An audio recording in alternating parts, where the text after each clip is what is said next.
السلام علیکم ناظرین، آپ دیکھ رہے ہیں پروگرام ظاہری باتیں اور میں ہوں آپ کا میزبان ظاہر محمود۔ ناظرین، ہمارے ساتھ موجود ہیں ایک بہت ہی خوبصورت شخصیت، ایک نامور صحافی اور سیاستدان جناب ایاز امیر صاحب۔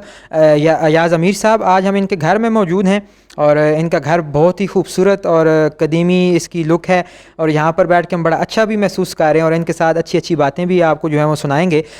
سر، میں جو ہے وہ سب سے پہلے آپ سے یہ سوال کرنا چاہوں گا کہ آپ نے ایک کالم میں ذکر کیا تھا کہ ہمارے جو چکوال کے جو شوق ہیں کہ میں نے وہ شوق بھی نہیں پالے، نہ کوئی بیل پالے نہ کوئی گھوڑے پالے۔ وہ ملک خدا داد صاحب جس طرح وہ 50 100 شکاری کتے رکھتے ہیں تو ہم نے تو وہ بھی نہیں رکھے، حالانکہ چکوال کی ثقافت میں کتے پالنا، بٹیر پالنا، بیل پالنا یہ چیزیں عمومی ہیں۔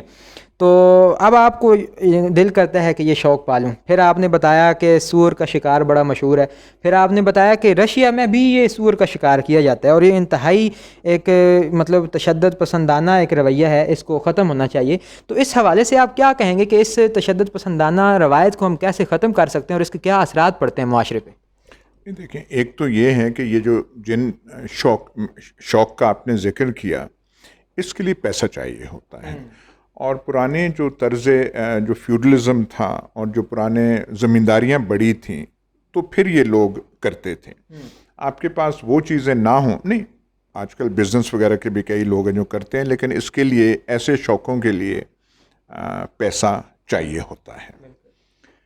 جہاں تک اب شکار جو ہے انسانی معاشرے کا، جو جہاں سے انسانی معاشرے کا ارتقاء ہوا، پہلے تو شکار ہی تھا، شکار کر کے آپ کچھ کھانا کرتے تھے جب انسان پہلے جنگلوں سے نکلا تو شکار انسانی طرز زندگی کا حصہ ہے، لیکن وہ ڈیپینڈ کرتا ہے کہ آپ کس انداز سے کرتے ہیں۔ اب یہ جو سور کا شکار ہے، انگلینڈ میں جو یہ لومڑی ہے، اس کا شکار بہت ایک قسم کا قومی سپورٹ وہاں پہ سمجھا جاتا ہے۔ وہ گھوڑوں پہ سوار ہو کے آپ پیچھے جاتے ہیں، مغل جو ہیں، ترک جو ہیں، باقی جو ہیں، وہ شکار کیا کرتے تھے گھوڑوں پہ، نیزوں سے، بندوقوں سے کر کے اور مار دیے۔ ہمارے دیہاتوں میں بڑا وحشیانہ قسم کا شکار ہوتا ہے، ایک سور کو پکڑ لیا، اس پہ تشدد کیا۔ اب یہ تو ظلم کی بات ہے۔ آپ نے کسی کو شکار کیا، مار دیا، وہ تو ٹھیک ہے، چلیں اس پہ بحث ہو سکتی ہے کہ شکار کرنا بھی چاہیے یا نہیں، پر وہ الگ بحث ہے۔ پر وحشیت طاری اپنے آپ پہ کر لینا اور ایک زندہ چیز پہ ظلم کرنا، یہ بہت زیادتی ہے۔ لیکن یہ صرف ایسا نہیں ہے، آپ شہروں میں دیکھیں، دیہاتوں میں دیکھیں، جو ہم جانوروں کے ساتھ سلوک کرتے ہیں، کتے جس طریقے سے یہاں پہ گلیوں میں گھوم رہے ہوتے ہیں، بھوکے ننگے، مشکل سے وہ کر رہے ہوتے ہیں، گدھوں کے ساتھ جو ہم کرتے ہیں، گدھے آپ کے لیے کمائی بھی کر رہے ہیں، روزگار کا، معاش کا وہ ذریعہ بھی بن رہے، آپ انہیں ماری جا رہے ہیں۔ گھوڑوں کے ساتھ جو ہم کرتے ہیں، تو یہ ہمارے معاشرے میں یہ جو رجحانات ہیں، یہ بھی وہ جو آپ نے پہلے پوچھا تھا، ثقافت اور کلچر، اس کے ساتھ جڑے ہوئے ہیں، ذوق اور سوچ کے ساتھ یہ جڑے ہوئے ہیں۔ جب آپ اس کو برا سمجھتے ہی نہیں، گدھا آپ کو کھینچ کے لے کے جا رہا ہے، آپ کا چارہ ہے، 4 آدمی بیٹھے ہوئے ہیں، وہ آپ کا کام، لیکن آپ اسے ماری جا رہے ہیں۔ تو یہ کچھ سوچنے کا مقام ہے کہ کیوں ہم ایسے کرتے ہیں۔ اچھا، اب یہیں سے ایک سوال میرے ذہن میں یہ آیا کہ انسانی جو سوسائٹی ہے وہ بہت زیادہ ڈیولپ ہو چکی ہے، اور 2000 سال جو ہماری تاریخ جو ہمیں پتہ ہے، بہت سارے فیزز انسان نے دیکھے ہیں۔ اب میرے خیال میں ایسا وقت آ گیا ہے کہ انسان کو اپنی جبلت میں جو شامل یہ پرانی چیزیں جو وحشیانہ ہیں، جو غیر انسانی رویے ہیں، ان کو ختم کر دینا چاہیے۔ ایون یہی بات میں یہاں پہ کوٹ کرنا چاہوں گا کہ جو جارج فلائیڈ کا جو واقعہ ہوا امریکہ میں، تو ہم نے دیکھا کہ وہاں پر بھی لوگوں نے اپنی جو تعمیرات ہیں یا اپنی جو بھی ان کی ملک ہے، جو بھی ان کی جائیدادیں ہیں، ان کو انہوں نے تباہ کیا ہے، ان کو برباد کیا، اور بہت بڑے لیول پہ انہوں نے احتجاج کیے ہیں، اور پولیس کے جیسے بیان آئے اور ٹرمپ صاحب کے جیسے بیان آئے۔ تو انسانوں کو میرے خیال میں ان رویوں کو بدلنا چاہیے، اپ ڈیٹ کرنا چاہیے۔ یہ کیسے ممکن ہے، یہ آپ ہمیں بتائیں گے؟ دیکھیے، بہت ساری چیزیں ہیں، وہ آپ نے جو امریکہ میں وہ جو ریس کے حوالے سے ہو رہا ہے، بالکل ایسے وہاں پہ ہیں، اس معاشرے میں اب بھی ایسی چیزیں، روش اور رجحانات پائے جاتے ہیں۔ لیکن فی الحال جو دنیا کو درپیش مسائل ہیں، سب سے زیادہ یہ ہے کہ جو دھرتی جسے آپ کرۂ ارض کہتے ہیں، جو ہمارا پلانٹ ہے ارتھ، جتنا اس پہ آدم آ گیا ہے اس کا بوجھ یہ کرۂ ارض برداشت نہیں کر سکتی. جو ہیومن سپیشیز ہے یہ تمام سپیشیز سے زیادہ کامیاب ثابت ہوئی ہے اور زیادہ ڈسٹرکٹیو ثابت ہوئی ہے. جو انسانوں نے کرۂ ارض کا کر دیا ہے، ہم نے قدرت کا بیلنس خراب کر دیا ہے. صحیح. اور اس کی وجہ سے ایک تو لوگ بہت زیادہ ہو گئے ہیں. ان لوگوں کی ضروریات پوری کرنے کے لیے جو اکنامک ماڈل اپنائے جاتے ہیں وہ بہت تباہ کن ہے. صحیح. کیونکہ اس کا یہ ہے مطلب کہ آپ پروڈیوس کرتے رہیں، آپ کنزیوم کرتے رہیں. اس کی حد کیا ہے؟ حد ابھی تک انسان اس کی مقرر نہیں کر سکا. اور یہی ناکامی. یہ جو آپ نے جینز پہنی ہوئی ہیں یہ کاٹن کی ہیں، بہت اچھی چیز ہے کلائمیٹ کے لیے. لیکن جتنی جینز دنیا میں پروڈیوس ہوتی ہیں، جتنا کاٹن اس پہ خرچ ہوتا ہے، جتنا بلیچ وغیرہ خرچ ہوتا ہے، انوائرمنٹلی ماحولیاتی طور پہ وہ بڑا ڈسٹرکٹیو ہے. ان چیزوں پہ ہم نے خیال نہیں کیا. جو ہم نے بیلنس خراب کر دیا ہے، ہم نے دنیا کا دیکھیں نا، جو ابھی تک جو سارا انڈسٹریل ریولوشن نہیں کر سکا، باقی نہیں کر سکے، ہم نے کلائمیٹ چینج کر دی ہے. موسم میں ہم تبدیلی لے آئے ہیں. تو آئندہ جو ہے ہمارے پاس ایک اوور پاپولیشن، ایک کلائمیٹ چینج، ایک انوائرمنٹ پہ زور. ہم نے دریا تباہ کر دیے ہیں، ہم نے اوشنز پولیوٹ کر دیے، ہم نے سمندروں میں پتہ نہیں کیا کچھ کر دیا. یہ جو پلاسٹک کی چیزیں ہیں، یہ آپ ہیومن فوڈ چین میں باریک باریک ان کے جو ہیں، جو ڈیپسٹ اوشنز ہیں، وہاں پہ جا کے آپ کسی ویل کو پکڑیں تو اس کے پیٹ میں وہ پلاسٹک بھرا ہوگا. اس کے بارے میں کیوں ہم سے پلاسٹک مینیج نہیں ہوتا؟ پاکستان میں یہ اویئرنیس ہی نہیں ہے. میں کم از کم سمجھ رہا تھا کہ عمران خان آئیں گے تو دوسرے دن نہیں، پہلے دن پلاسٹک پہ پابندی لگا دیں گے. اور انہوں نے کہا بھی تھا. کوئی ایسی وہ سمجھ نہیں. ہم وہ باتیں وہ کرتے رہتے ہیں.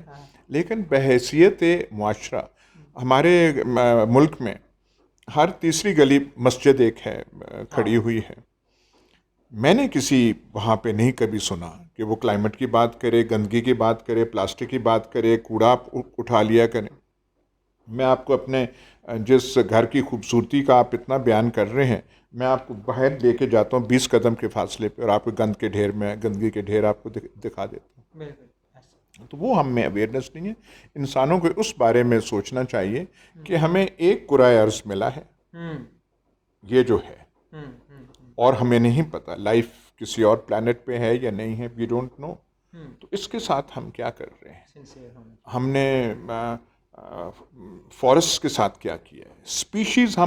سپیشیز اتنے ڈسٹروائے ہو رہے ہیں ہر وقت. ایسے ہی فارسٹ جو ہیں ہم کر رہے ہیں.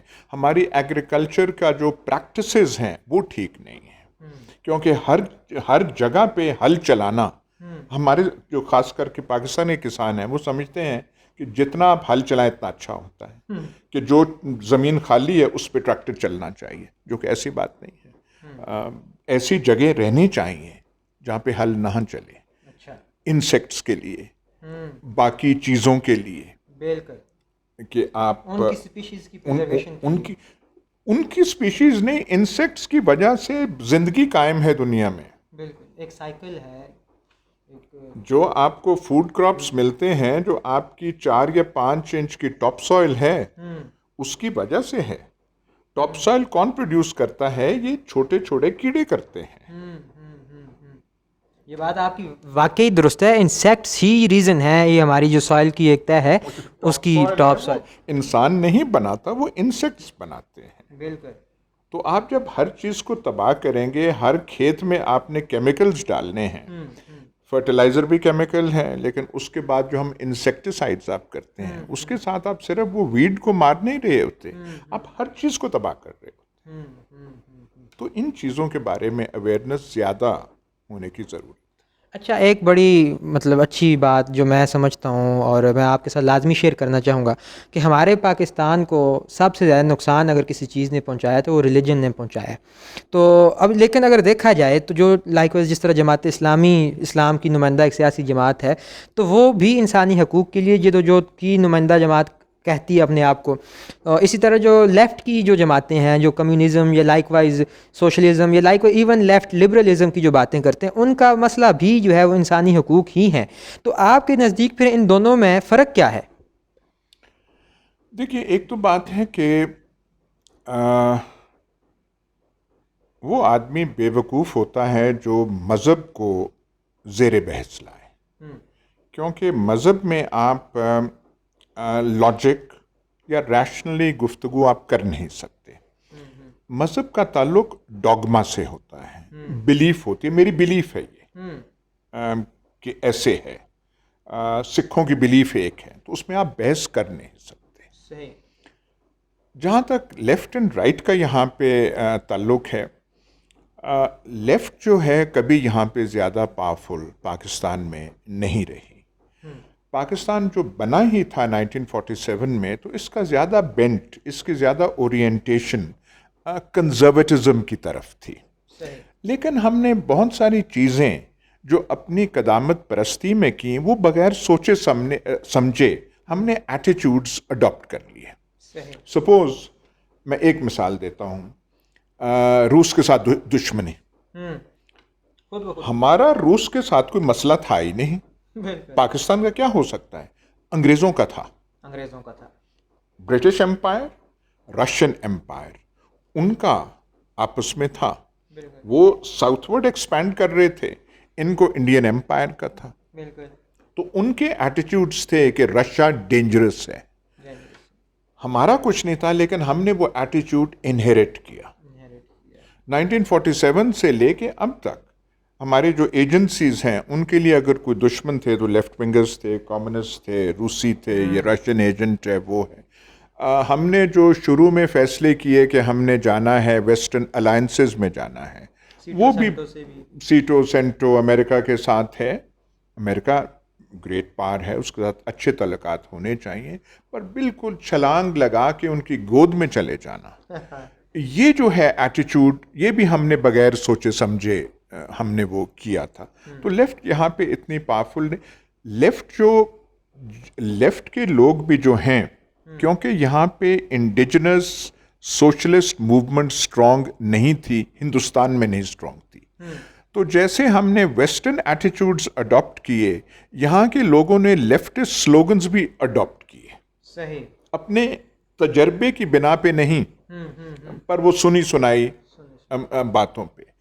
آپ کو میں بھی شاید اپنے آپ کو لیفٹسٹ کہوں، لیکن ہمارے لیفٹسٹ نے بڑی ستائی قسم کی باتیں، سپرفیشل لیول کی، امپیریلزم، یہ فلانا ڈمکانا، ہمارا اپنا ایکسپیرینس نہیں رہا. جہاں تک ریلیجن کا تعلق ہے، وہ ایک لمبی بحث ہے کہ ہم کیوں گئے. لیکن اقتدار میں جو لوگ پاکستان میں رہے ہیں وہ داڑھی والے اور مولوی نہیں رہے. اقتدار میں انگریزی بولنے والے رہے ہیں. جو بڑے فیصلے ہوئے ہیں کہ ہم نے روس کے ساتھ یہ کرنا ہے، امریکہ کے ساتھ وہ کرنا ہے، وہ مولویوں نے نہیں کیے، وہ انگریزی دانوں نے کیا ہے. یہ ڈیسیجن کہ ہم نے سینٹوں میں جانا ہے، سیٹوں میں جانا ہے، مولویوں نے یہ ضرور آواز پہلی آئین ساز اسمبلی میں اٹھائی کہ ہمارا قرارداد مقاصد ہونا چاہیے. صحیح. آئین ہم سے بن نہیں رہا، آئین ہمیں مشکل پیش آ رہا ہے، مقاصد ہم بیان کر رہے ہیں. صحیح. لیکن انگریزی دان جو ہیں ان کے ساتھ شامل ہو گئے. لیاقت علی خان، سر ظفر اللہ خان جو کہ احمدی تھے. سب سے اچھی اسپیچ بائی دا وے قرارداد مقاصد پہ جو میں بھی وہی لے کے گئے تھے، انہوں نے فوری طور پہ سائن کر دی. سب سے اچھی اسپیچ آئین ساز اسمبلی میں جو قرارداد مقاصد کے حق میں دی گئی تھی وہ سر ظفر اللہ خان کی ہے، کیونکہ وہ پڑھے لکھے بڑے وہ تھے، آدمی تھے. تو ایسی چیزیں ہوئی ہیں. لیکن یاد رکھنا چاہیے کہ فیصلے بڑے جو پاکستان کے ہوئے ہیں انگریزی دانوں نے کیے.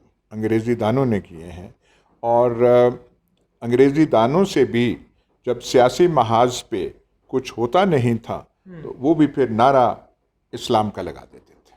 صحیح صحیح. آپ سے بات ہو نہیں رہی تو پھر ریپبلک آف پاکستان کا نام اسلامک ریپبلک آف پاکستان رکھنا چاہیے. آپ سے کچھ اور نہیں ہو رہا تو آپ نے پھر یہ کر دینا چاہیے. ضیاء الحق صاحب جب اسلام کرتے تھے تو ہر روز اسلام کے نام پہ ایک نیا شوشہ وہ چھوڑ دیتے تھے کہ سرکاری کاغذ ہیں ان کے اوپر بسم اللہ الرحمن وہ لکھا جانا چاہیے. یہ جو ہے جلسوں پہ، جو آج کل کے جلسوں پہ آپ پہلے تلاوت کراتے ہیں پھر نعت پڑھتے ہیں. نعت پہلے نہیں پڑھی جاتی تھی، یہ ضیاء الحق صاحب کے زمانے میں تھے. مطلب وہ ہر حد تک گئے. شراب ایک ایسی چیز ہے جس پہ ایک پابندی نہیں لگی، جو آتا ہے ایک نئی پابندی لگا دیتا ہے.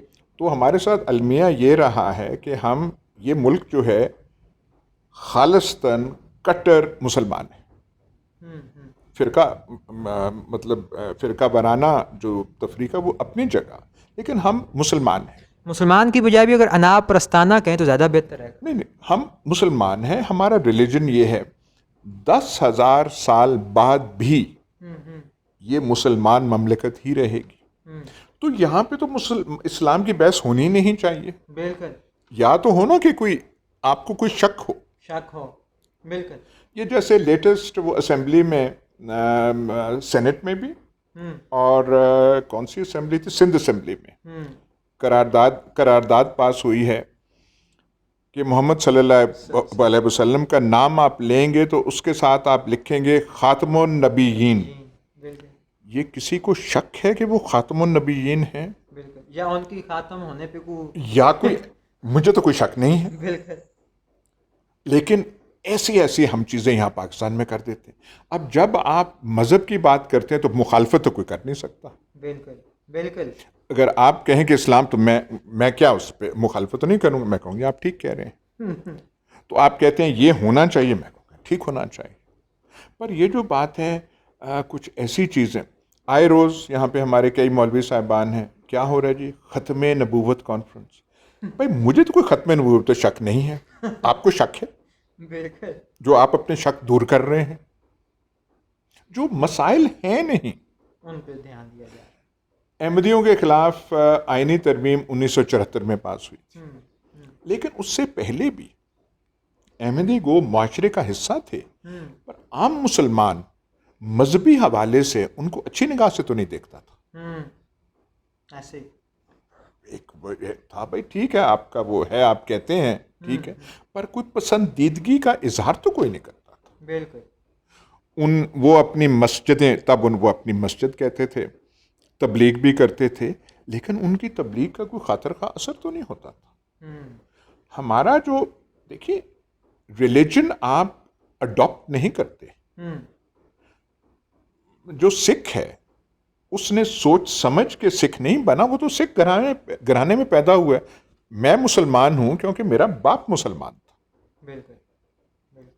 میرے پیچھے ہمارے رشتہ دار ہیں وہ امام باڑہ ہیں، وہ بڑے شیعہ ہیں. وہ اس لیے شیعہ ہیں کہ ان کے گھر میں شیعزم تھا. تو یہ زیادہ تر ایک آدمی ہوگا جو سوچ سمجھ کے سنی بنا ہوگا، یا سوچ سمجھ کے شیعہ ہوگا، یا سوچ سمجھ کے بریلوی وہ بنا ہوگا. ویسے ہمارے جو گھروں میں چیز ہے ہم وہی ہوتے ہیں اور وہی اڈاپٹ کرتے ہیں.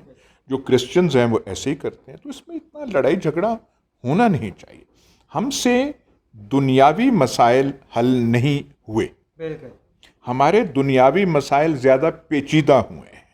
جب حل نہیں ہوتے تو ہم کوئی نہ کوئی نعرہ لگا یہی وتیرہ ہے کہ یہ کرنا چاہیے. سر بہت بہت شکریہ. بہت مزیدار گفتگو ہوئی آپ کے ساتھ اور بڑا لطف آیا، اور مجھے یقین ہے کہ جو ہمارے ناظرین ہیں جنہوں نے ہمیں دیکھا اس پروگرام میں گفتگو سنی، انہیں بھی بڑا لطف آیا ہوگا. سر آپ کا ایک دفعہ پھر بہت شکریہ. اس کے ساتھ ہی ہمیں دیجیے اجازت. دیکھتے رہیے ہمیں ہمارے چینل پہ، اور خدا حافظ.